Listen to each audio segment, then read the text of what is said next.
This is my 1950 Plymouth Deluxe, and it's the latest addition to the Olde Carr family. So initially, the intent for this video was to do a first start on this car to see if it does run and drive. It's a 1950 Plymouth Deluxe. It's got a, I don't want to say modern because it's an older restoration done on it. We'll go over all that. Chevy small block, 350 transmission, and a GM 10-bolt in the rear. I believe it's set up on what might be a Nova front end. So I'm placing this restoration probably back in the 80s. This thing has not been on the road since probably 99 or 2000 on. And here's why I think that's how long it's been. The expired inspection sticker ran out in September of 2000. And the license plate expired in October of 99. So it hasn't been on the road for a while. It did have some like Oldsmobile style spoked hubcaps. We took them off, and I think the thing looks a lot better without them on it, even though we're going to try and find some trim rings and maybe some caps to go on there. It's not in that bad a shape. And as I mentioned, the intent was to do a first start. Well, here's what happened on Monday morning when I came to work. I got busy. I had customers I was dealing with, and Dad came in, and what did he do? Well, he started trying to figure this thing out. And we did get it running. I wasn't there for every bit of it because I was busy, unfortunately. But I'm going to slip in some video here right now of getting it started for the first time, despite the fact that we had to put a fuel filter in the carburetor, and we changed the spark plugs. We did check spark and all that stuff. But anyways, here's the result of doing all that prep work. And unfortunately, we didn't get on video. Anyways, here's the rest of that.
So we got it now so that it idles all on its own.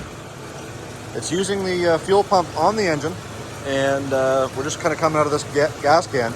Choke doesn't work great, but it does idle, and it's got brakes and gears.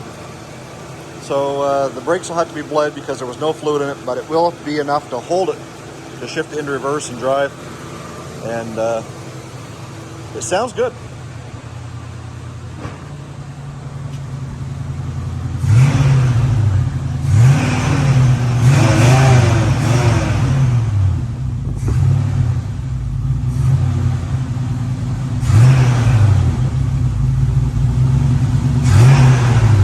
So I don't think it'll take much to get this thing ready for the road. So on the inside here, the temperature gauge is showing that it's come up to temperature, a little on the warm side. Battery charge. Showing almost 3/4 of a tank of gas, but no oil pressure. So now that we got this thing so that it'll run, we're going to have to figure out the fuel system on it. We did put some brakes in the brake reservoir, so it does hold okay. But we'll bring it over to the hoist when we get the hoist freed up, get it up in the air, check things over that way. And the other thing we got to look after is this back window. As you can see, it's sitting in the back seat, but we got to get this lip all cleaned off, which is actually in really, really good shape. And what we're going to use is we're going to use this pinstripe adhesive remover to remove all this old duct tape that was once holding that on.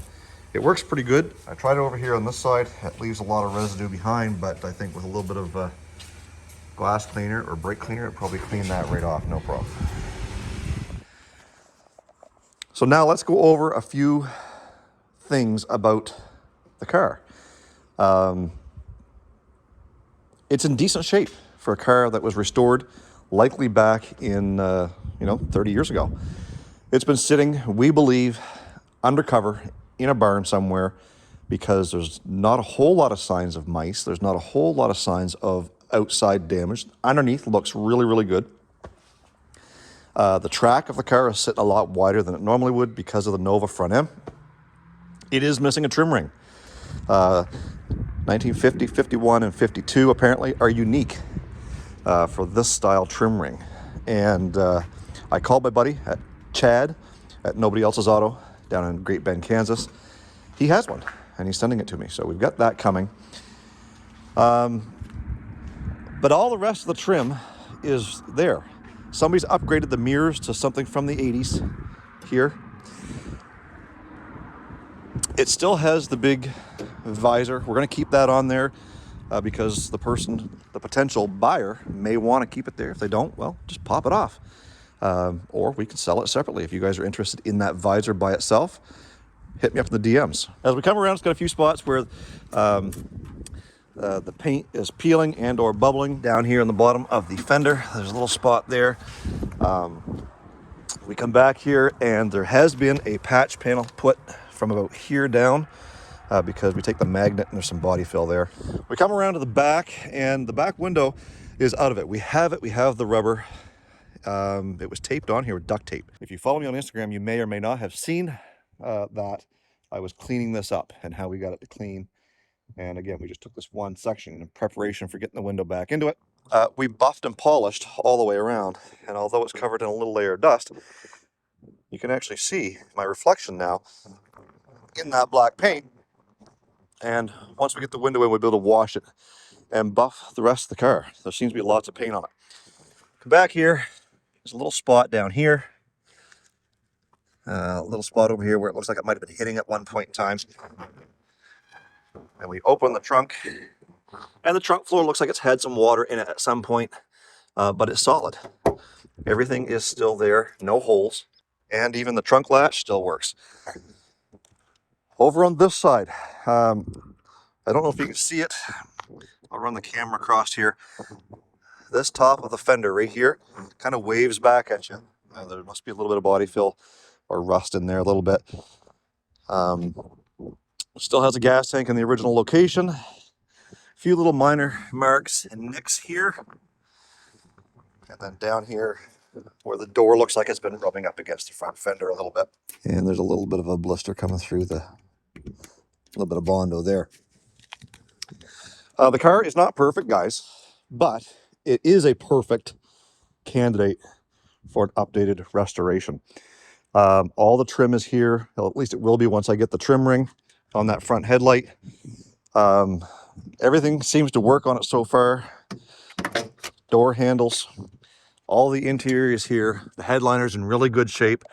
We are going to glue that back into place up there before we put the window in. The back seat has been chewed on a little bit. Same thing over here. And a patch has been put in here with some red duct tape. The car does not smell. There is no smell in here from mice. It's got an aftermarket Roadstar radio. It does have the vent that pops up in the hood. That still is there. Everything still works. It's got an Oldsmobile steering column. It's a GM column, so it's a good start. It's not tilt, but as you can see down here, they got some spacers in there. It doesn't look very good. Got a lighter, panel lights, headlights. The original starter or ignition switch or button was over here. This is your headlight switch. It all works. And if I turn, if I turn the switch on, the alternator works, temperature gauge works, oil pressure gauge does not, and the fuel is showing that it's got half a tank of gas. And I don't doubt that for a second, because you can tap on it and it sounds like it's got lots of fuel in there. It is bad. It's probably all varnish by now, and it stinks. But it's the next thing on the list to get cleaned out and get that fuel system flushed, so that we can get this thing kind of in a drivable situation where it will start and drive under its own fuel without having to have a jerry can under the hood. Now it does have a shifter on the floor. I don't know what this is out of. It's probably something GM. You guys would know what it is, but you just basically put your hand on it, push the button, and pull it back. And I believe this is the wiper switch here, which the wipers run on vacuum. We have yet to get into the glove box.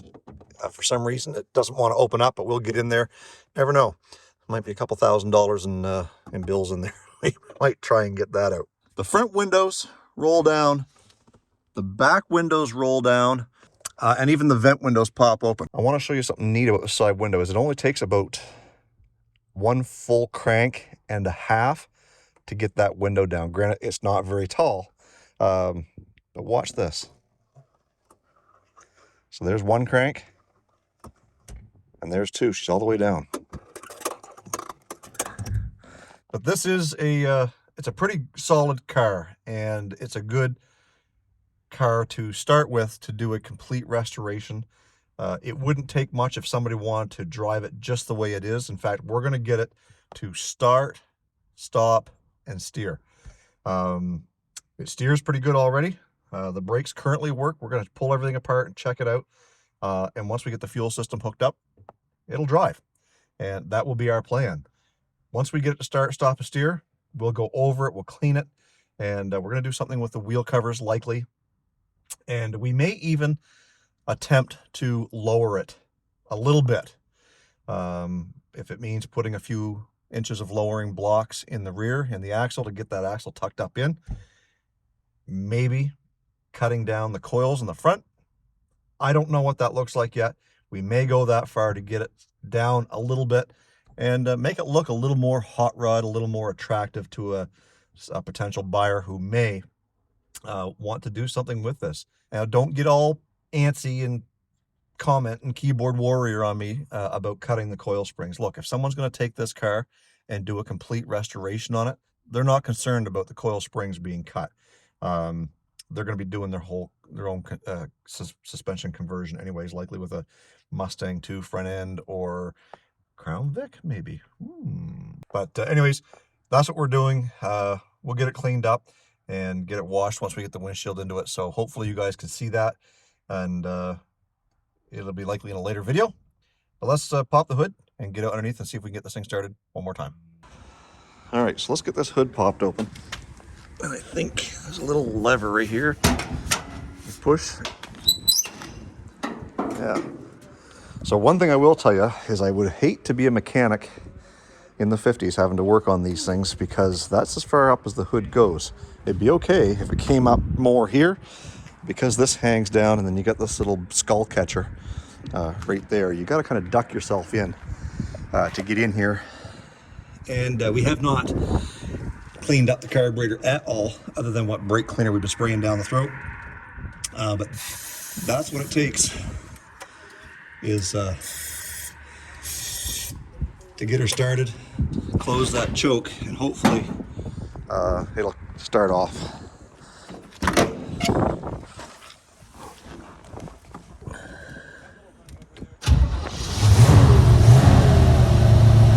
All right, so we're driving the 50 Plymouth,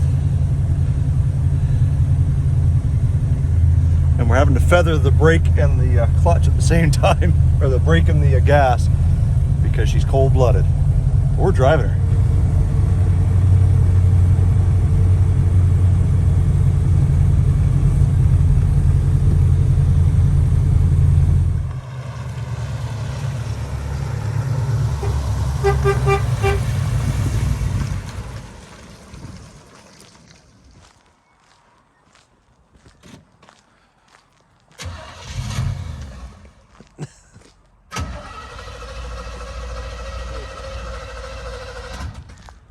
What's wrong?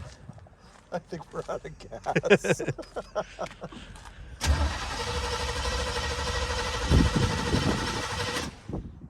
Never fails. Everything I drive runs on gas.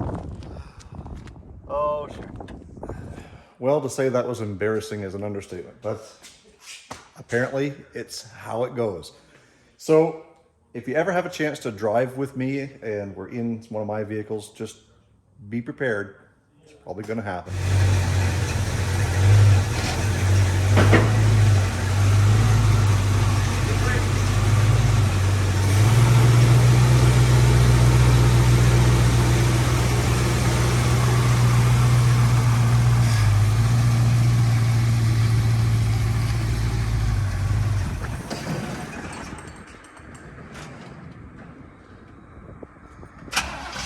She cold-blooded.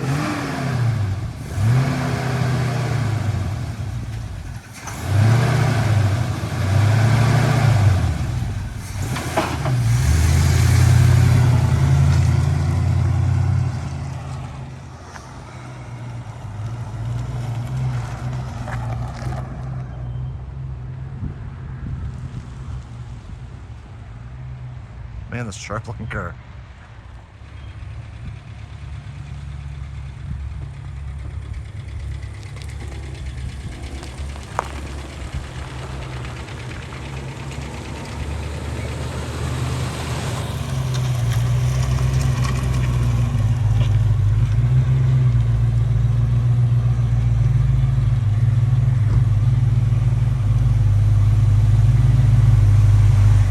Drain all the old gas out of her, get rid of that bad stuff. I can smell her already. Sludge, you dump Plug. sludge over it? Slip. Bunch of sludge. Oh, that must smell good. Oh, jeez.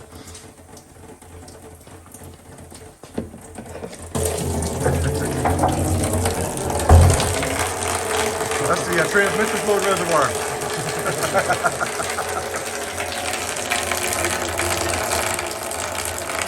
All right, so before we go too much further and end this video, I do want to give you guys an opportunity to take a look at the underside, just so you know what you're up against. You can see the frame that was grafted on. It basically just comes to an end right here. They didn't do a great job cutting it, but I mean, it's holding the bumper on there. Again, this is stuff that you can look at when you go to do your own restoration on this thing. Got the original radiator and red support, and it is drum brakes in the front up here. And as we come back, you can see all the frame where it was boxed in and grafted to the original frame. This is what looks like a Turbo-Hydromatic 350. Somebody said it could be a 200. They look the same with the similar pan and whatnot, but we'll have to check that out. The frame is in good shape the whole way down. The rockers, you can see, they're starting to show some age, of course. And there's that hole that I was showing you from the outside, right up in there. But it's dry. It's not seedy by no means. Transmission cooler up on the frame rail here. Got a couple of resonators, a couple of turbo mufflers. Floor is in really good shape. Like I said, it is starting to show its age a little bit as we kind of look down through here. And there's your GM 10 bolt. Drum brakes in the back again. Wouldn't take much to get this thing back where you want it to be. You know, a couple of lowering blocks in here to lift that rear axle up in there. You could put coil suspension on here if you wanted to. You know, get rid of those leafs and go with a 4-link. You could do just about anything you wanted to. There's those drain holes in the spare tire well, in the trunk floor. Even the gas tank is still in decent shape. There is a little bit of body fill right there along this seam here. But again, the person who's going to buy this car is likely going to be doing a complete frame-off restoration on it. So you guys can, you know, leave it to your imagination on what someone's going to do with this car once once they get it and decide what they're going to do with it. Maybe they put it on a custom chassis, who knows? But it's not horrible. Is it perfect? Absolutely not. We will not tell you that the frame, the body panels, the underside is completely 100% perfect. It's not. There's no such thing as a perfect car. They haven't made one yet. But if you were buying a perfect car, you're going to pay a heck of a lot more for it than you would this one. So I just wanted to give you an idea of what this thing looks like. And like all your body mounts are still in really good shape. Nothing to worry about there, but so much potential on this car for a complete restoration and a blank canvas for you guys to do whatever you wanted to do with it. Anyways, this is our 1950 Plymouth Deluxe. It is a two-door sedan, coupe, fastback, I don't know what you're going to call it, but it's going to be for sale. So make sure you stay tuned. We will have this thing up on our website. I will leave a link to our website down in the description box below if you guys are interested in anything that you see there. You can look us up and contact me. I'll have my contact information there. Hit me up in the DMs. I live right on the border with Maine. I'm in Canada. I can help you get this thing across the border if you so choose. Anyways, as it sits right now, it runs, it drives, it runs out of gas, it starts back up with gas. We're gonna get this thing ready to rock and roll. I will do one final video with this car when we have it ready to go. So once it's clean, once the headliner is fixed, once the back window's in it, once it's buffed and polished, and we get the whole carburetor rebuilt and everything settled the way we want it, I'm gonna do a for sale video on this car. Like I said, if you're interested, hit me up. In the meantime, make sure you hit that subscribe button because we're trying to get to 20,000 subscribers here real quick. We're just kind of knocking on the door. If you'd like to see more of this sort of thing, make sure you're subscribed because we're gonna have a whole lot more coming your way. A lot of first starts, a lot of barn finds, all that good stuff. We'll even take you along on some of the trips. Stay focused on the windshield, not the rearview mirror. I love you guys. God bless. Let's do it again real soon.